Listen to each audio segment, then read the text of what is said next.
melihat data untuk menyiapkan data training dan data testing kalau nanti kalian membuat kecerdasan buatan.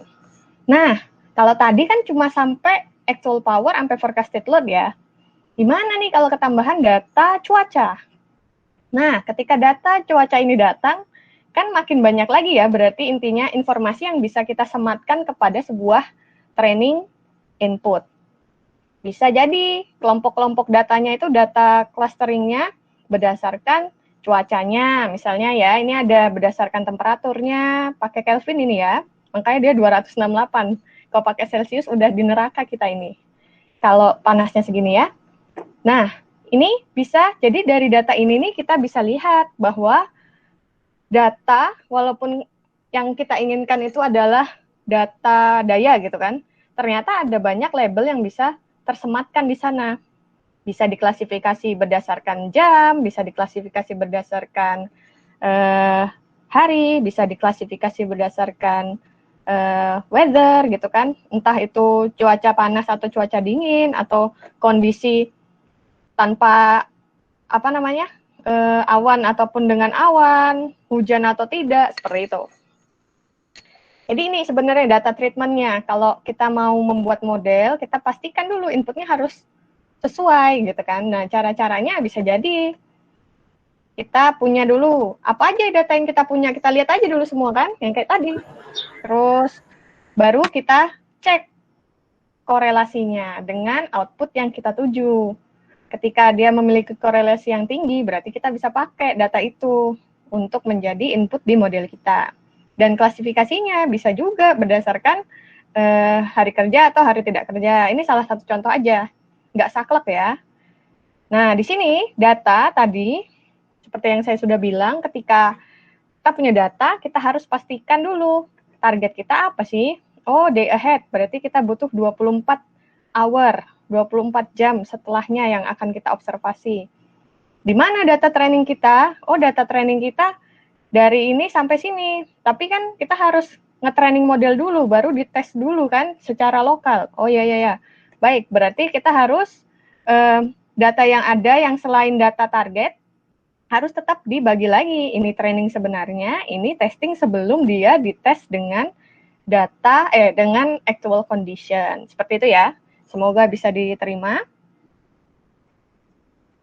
Nah, sekarang training dan testing. Tadi data udah ya tentang training dan testing.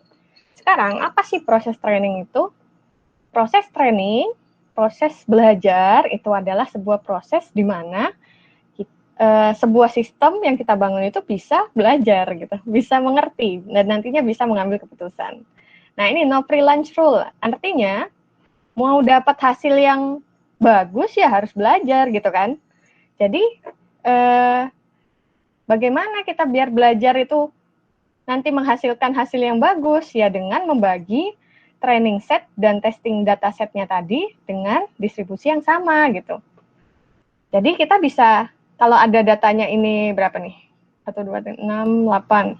8, satunya ini 7 dan 8, karena totalnya 15, ya udahlah kita bagi dengan distribusi yang sama ya, berarti ini 7, ini 8 ya, kurang lebih lah ya. Nah, ketika datanya nanti lebih banyak lagi, tentu juga rasionya juga tetap dijaga sama gitu.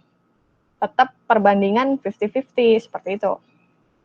Tapi ada juga kondisi di mana model itu butuh training data yang lebih besar, jadi antara kayak at least paling sedikit tuh 50-50 rasio testing dan training ya.